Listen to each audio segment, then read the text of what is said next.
It's going to be very difficult for the United States to attack Iran because although it has bases across the region, I think they are already under a lot of pressure by uh, regimes in the Persian Gulf not to use their bases, even though uh, that won't help them because U.S. bases are already being used to gain intelligence.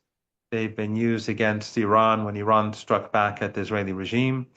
Those bases have many purposes, and the Americans use them in many different ways. It's not just about airplanes taking off of runways.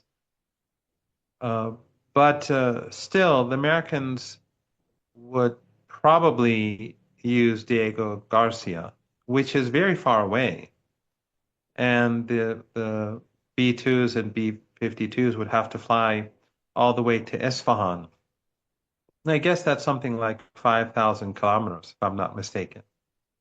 And of course, Iranian air defenses are very capable, and these planes, they'll have difficulty having escorts.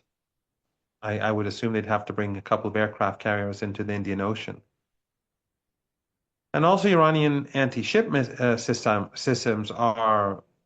Um, I know that the Iranians can sink an aircraft carrier and other ships at 2,200 kilometers.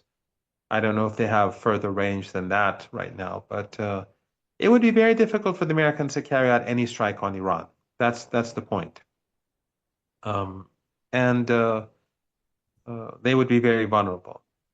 The Israelis, if they were to attack the Iranians, we've already seen that happen before. Their capabilities are limited. They can say that, they've destroyed Iranian air defenses, but that's obviously nonsense. If they had, they wouldn't wait to strike Iran again. They would be doing it day in, day, every day, like they're doing in Syria. In fact, Syria is a very good example. Syria's air defenses were always weak, but the Israeli regime is still bombing them, as we saw literally hours ago. So if the Israeli regime were to strike Iran, Iran would hit back very hard. Iran already plans to hit the Israelis. Uh, that is on the table. It's something that will happen ultimately. Whether the Israeli regime strikes or not it's still going to happen. And so for the Americans on that, so the Israelis have that problem. The Americans have their own problems. A war with Iran is simply not possible, then, no matter how I look at it. The Americans, if they want to really fight Iran, they have to bring in a million and a half soldiers, which would take many months. Uh, and still the Iranians would destroy, I mean, still they can't protect their assets in the Persian Gulf. It's just not doable with all those underground drone and missile bases. I'm not saying that the Americans won't do it or that the Israelis won't do it, but I think that those who are sane in Washington, they would definitely be opposed. And ultimately, if it happens, the damage that they would be doing to themselves is greater than the damage that they can do to Iran. A few planes cannot hurt Iran significantly. Well, you say that even though it might not be rational and they can't win this, that they might do it nonetheless. And well, one can put many a lot of problems forward here. That is that if the U.S. It walked away from the previous deal, so I very much would agree that Iran doesn't really have that much reason to trust the U.S. It would likely possibly also walk away from a future deal in the future. Also, indeed, for Iran to accept this, it could set a very dangerous precedent by allowing itself to be bullied.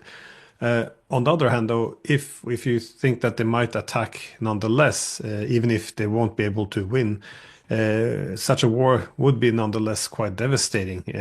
Is there any desire or preparedness, you think, within the Iranian government to try to speak to the Americans to find some acceptable middle ground, or is this how do you view this? I don't think that the Iranians have offered anything new. They've rejected direct talks, and I think that was an important step.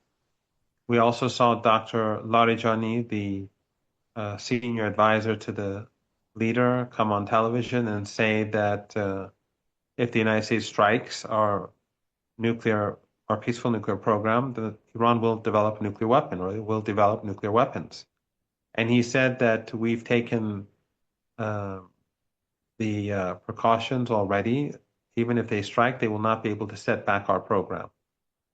Meaning that Iran will, whether they strike or not, Iran will be able to develop a nuclear weapon or do nuclear weapons very swiftly. So these two messages have already been sent to us to the United States and to the West in general.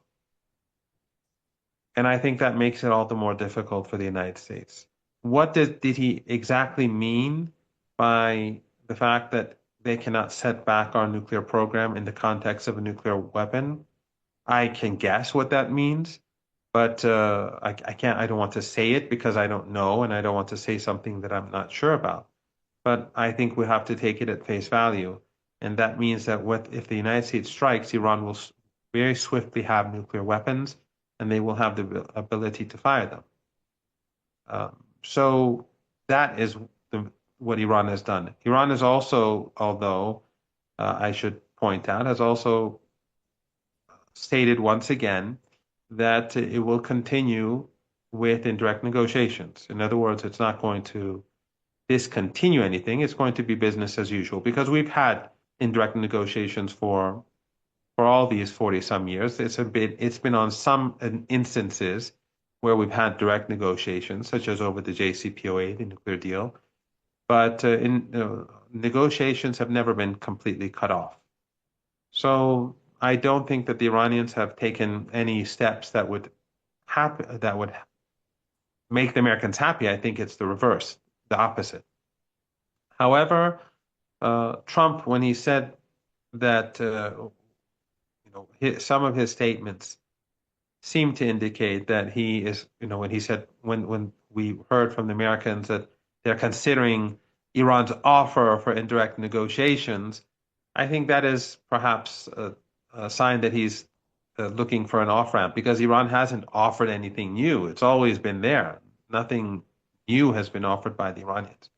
So that could be interpreted as a shift in U.S. policy, but a shift in U.S. policy under Trump really doesn't mean anything because late at night he may suddenly decide to upload something on the internet or say something to reporters on Air Force One, or early in the morning, breakfast may not have made him too happy and he could say something then.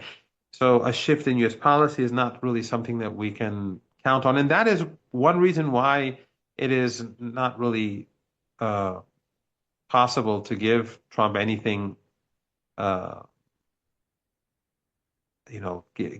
give him any concessions because Trump is not a person who you can trust. The United States cannot be trusted, but Trump in particular, he's someone who will, he just look at the tariffs and what has been going on with Canada and how every day things are changing.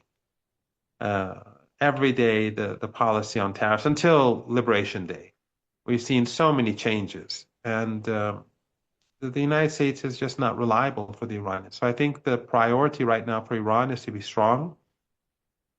My understanding is that they are preparing themselves for the worst. And I think that people in the Persian Gulf countries like the United Arab Emirates, Qatar, Kuwait, Saudi Arabia, if they don't have to be there, I would leave. But well, you've been an advisor for Iran's nuclear negotiation team. How would you define Iran's, I guess, nuclear posture? Is it correct to define it as a nuclear threshold state, meaning that it has the, I guess, the scientific, technical, and material capabilities to develop a nuclear weapon, but crossing that line would be easy, but it has decided not to cross the line? And Well, is this the correct, I guess, definition of where Iran is? And would there be any other scenarios, or do you think Iran, as you said before, it would develop a nuclear weapon if it was attacked in, again, what Trump threatens? Or would the mere amount of threats, credible threats, be enough possibly to convince the Iran's government that it has to have a deterrent? I know you're not in charge of deciding policy, but how are you reading the I guess your impression from the Iranian government? Yes, there's no doubt that Iran is a threshold state. I would consider Iran to be one of the top 10 most advanced countries in nuclear energy, more advanced than North Korea. Uh, Probably the only countries more advanced than Iran would be the United States, Russia, China, India, perhaps, uh, Japan, maybe Brazil. That's about it. I think probably maybe France. But I think outside of these countries, Iran is by now the most advanced country. And it can swiftly develop nuclear weapons, and it has the ability to fire those nuclear weapons. And now with the advancement of technology and the way in which computers function nowadays and artificial intelligence, you don't need to blow up a bomb or do a test to make sure that it's workable. Everything can be done through simulation. So I have no doubt that the Iranians have that capability. They've had that capability for quite a while. I think the difference between now and let's say 10 years ago is that now they're probably capable of doing it very swiftly. Maybe 10 years ago it would have taken, I don't know, a few months or something like that, or a few. But that capability exists. Does Iran want a nuclear weapon? I don't think so. I don't think Iran ever wanted a nuclear weapon. I don't think before 2003 Iran was seeking nuclear weapons. And I don't think Iran uh, today, as we speak, is seeking nuclear weapons.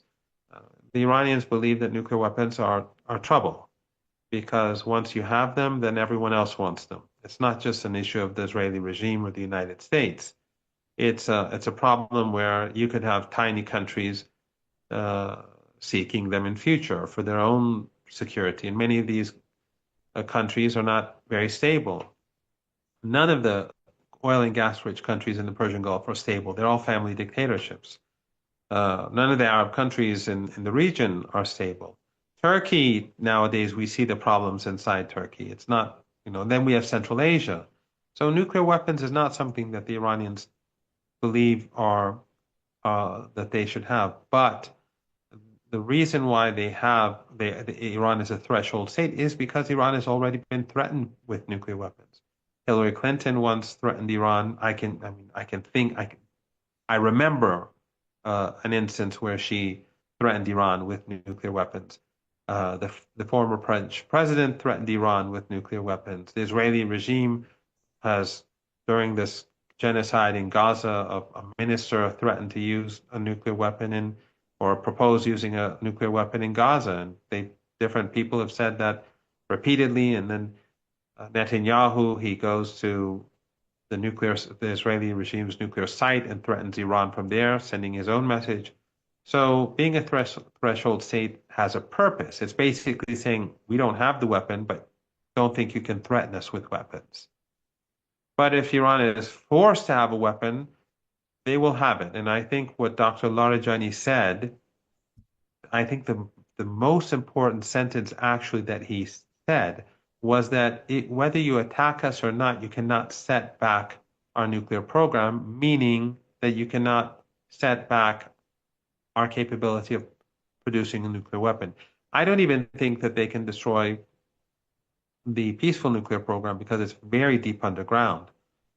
But the Iranians have been preparing themselves for war with the United States for ever since 9/11. Ever since they went into Afghanistan and then into Iraq, the Iranians have been preparing themselves for war. And that's what all these underground missile bases and drone bases are about. And from what I've been hearing, the Iranians have put a lot of money into R&D, but also in order to make their drones and weapons more precise over the past 3-4 months. A lot of money is going into this, from what I hear. So literally, Iran has hundreds of thousands of missiles and drones that can destroy everything in the Persian Gulf region and far beyond. And so they have a conventional capability to deter any attack, to make it foolish. But they will develop a nuclear weapon, and the United States, from what Dr. Larijani has said, is in no position to stop it. So, but the reason why Dr. Larijani says this, as I'm sure you know, is to deter the United States. In other words, Iran is saying that, look, you behave normally. Well, the United States can't behave normally, but you refrain from taking the foolish step of attacking Iran, we won't make a nuclear weapon. But if you do, then we will. It's no longer what Dr. Kharazi said, another less senior advisor to the leader. He said 2 or 3 times that Iran will change its nuclear posture. No, Dr. Lari just said we will develop a nuclear weapon and you cannot set back our program. So this is a new statement. Iran is pushed. I don't agree with those people who say Iran should develop a nuclear weapon now, and there are many in Iran who are saying it. Probably in the public is now in support of developing a nuclear weapon now. Before it was divided, I'm just guessing because I haven't seen recent polls. I've seen older polls. It's usually been near half and half. But under these circumstances, I would imagine that a substantial majority of Iranians believe we should develop a nuclear weapon now. But I am of that unpopular school that believes that what Dr. Larijani said is enough. And I think that was the proper position to take. Well, the American intelligence agencies seem to agree, though, because they're also saying that Iran is not developing a nuclear weapon. On the other hand, Israel's been saying for the past 20 years that Iran is a few months away from a nuclear weapon. So I guess there's some disagreements there. However, if the United States would want to, I guess, reconsider what they did, withdrawing from the JCPOA, that is the nuclear deal, do you see any possibility of restoring that old agreement in that form which it was left, or how do you? No, not in that form. The Iranian nuclear program has advanced a great deal since 2015, and especially since Trump left, because Iran shut down most of the program. And then when Trump left, Iran continued to abide by the JCPOA for a full year. And then after a year, Iran began to reduce its commitments gradually. And so after 2 years, since the Americans had left, the Iranians they fully restarted their program. But since then, they've been investing a lot in it. And partially in order to have leverage. That's why Iran, for example, produces enriched uranium at 60%. Some ask, why does Iran produce it when it doesn't have any use for it?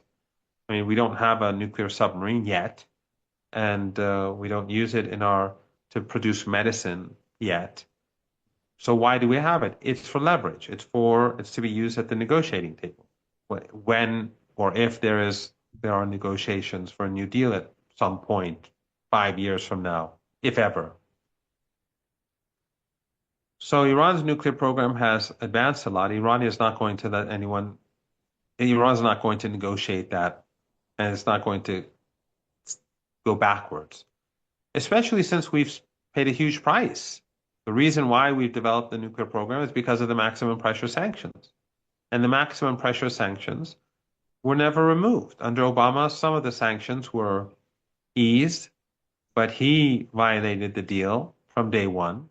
And then he increasingly violated the deal more extensively until he left office, and then Trump tore up the deal. So that leads us to the other issue, and that is that in future, if Iran is ever going to negotiate with the United States, we will have to have assurances that they will not violate the deal. So it will be a very different type of deal if there is one in the future, where the Americans will be held accountable for violations and where Iran's scientific advances won't be thrown out the window. We paid a price for them, so there's no reason whatsoever for Iran to do so. And also, the United States, when it threatens countries with nuclear weapons, when the Israeli regime threatens countries with nuclear weapons, then I think it's always the same thing to do to make sure you do have that option.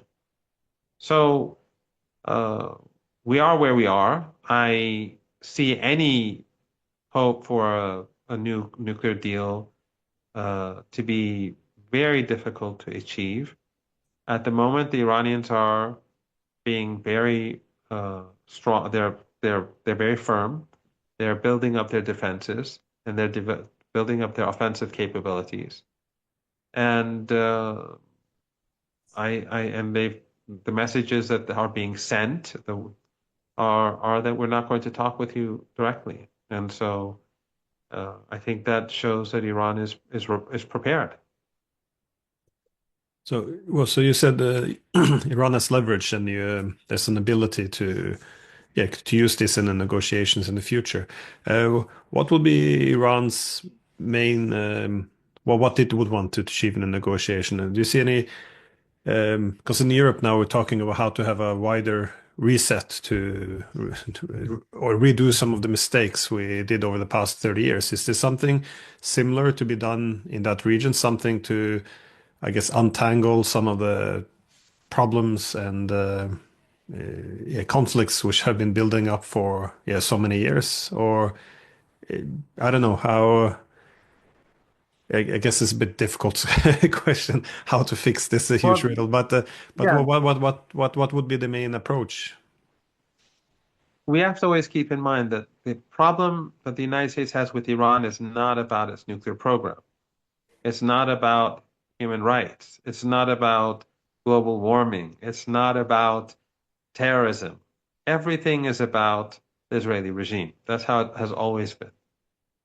And this is all about weakening Iran, weakening the region so that the Israeli regime can continue with its ethno-supremacist ideology and that it can expand its ethno-supremacist ideology. We now see that even though the Al-Qaeda regime in Syria is completely indifferent towards the Israeli aggression and the occupation of huge amounts of territory in Syria, they're still bombing Syria. The Israelis are still bombing them. And there are reports that in the recent wave of bombings, they killed a number of Turkish officers. Turkey hasn't confirmed it, but there are those in Syria who say that a handful of Turkish officers were killed in the airstrikes. So they are ruthless. It's not just about the resistance. They are ruthless to everyone. It's not just about Gaza. They are carrying out ethnic cleansing in the West Bank. How do you solve that problem? Because for Iran, the real issue is Israel. Everything else is just, minor. Our differences with the United States are over the fact that the United States and the Europeans, they are supporting an apartheid regime that is far more ruthless than the apartheid regime in South Africa. Something that Bishop Desmond Tutu himself said before this genocide, before the genocide in Gaza. He said after he visited Palestine that the apartheid regime in Palestine is far worse than in apartheid South Africa. So why should anyone in the West imagine that Iran will tolerate such a regime when the world did not tolerate apartheid in South Africa and, of course, Southern Africa, because it wasn't just South Africa. This is a final question. What do you have any prediction which direction the region is moving in? Given, we talked in the past, Israel has some very deep divides within its it's engaged in Gaza. It's committing terrible acts also in the West Bank, Syria. Lebanon. Well, there's no lack of, yeah, Yemen. But where do you think this is heading? Because when it's having difficulties, it seems to be doubling down on yeah, its military adventurism. So, do you have any expectations, any or informed guesses or prediction where this might be heading? It's hard to say. We discussed this last time, as you rightly pointed out, and I don't like being so repetitive. But I think the real reason why there is a possibility for military conflict with Iran is the divide in Israel. I think it is because of their internal situation that they keep expanding the war. I think it's because of the internal conflict that they restarted the genocide in Gaza with Trump's green light, and that Trump is bombing Yemen, and that Israel is bombing Syria, and that they constantly attack Lebanon, uh, and that they're carrying out more ethnic cleansing in the West Bank. And it all has to do, at least partially, with the huge internal divide between the Ashkenazi Jews, the establishment Jews, and the rising rivals who are much more fanatical in their religious Zionist beliefs. So that has a lot to do with everything. And that I think that is the driving force, most probably, or a key driving force that pushes the United States and the regime itself towards war with Iran. Otherwise, as I've said before, the Israelis have lost this war. The biggest defeat has been the fact that they have been demolished in the eyes of they have no credibility. They're not seen as humane or human or civilized in the eyes of the world. That is something that will have huge consequences, and they will be permanent. It is like you or I, you being a professor uh, with a certain degree of credibility in society among your neighbors, uh, among your students, among your colleagues, and then suddenly losing all of that permanently and being looked down upon as, or me looked down upon as some evil maniac. That I think is the worst thing that could happen to a person. I think my honor, my dignity, I think that, and that of my friends, in fact, that I think is more important to me than probably anything else on this planet, at least. So for the Israeli regime, I think that was the ultimate defeat, and it will have permanent consequences. And of course, they did not succeed on they've not taken Lebanon, they failed in Gaza after all this time. These are not victories; these are all defeats. Yemen. But I think so. None of this has been good for this regime. The regime would have been smart to, end this weeks after October the 7th. And I think a war with Iran would be the ultimate defeat. Some in Iran actually, quite a few people in Iran, I can't say it's a majority, but quite a few people in Iran think that it's best to have a war and that Iran will hit back very hard and it will wreck the Western economy, and they will be blamed by the world, rightly so. And Iran is capable of hitting them so hard, destroying the oil and gas infrastructure, destroying everything that Qatar has, destroying everything that the Emirates has, destroying everything in the Arabian Peninsula and also probably the Caucasus as well, and bringing Western economies to their knees. Uh, Many are saying that, and they think that we have to be strong and swift and hit very hard. So let them come. I don't like war. I fought as a volunteer in war for years. I would be willing to fight again tomorrow in Lebanon, in Yemen, in Palestine, in Iran, but I'm fundamentally against war. Uh, but I do believe that if there is war, the United States will lose. But the world will lose. Everyone will lose. Imagine the global economy, when it crashes, you will have you will have hundreds of millions of people on the move.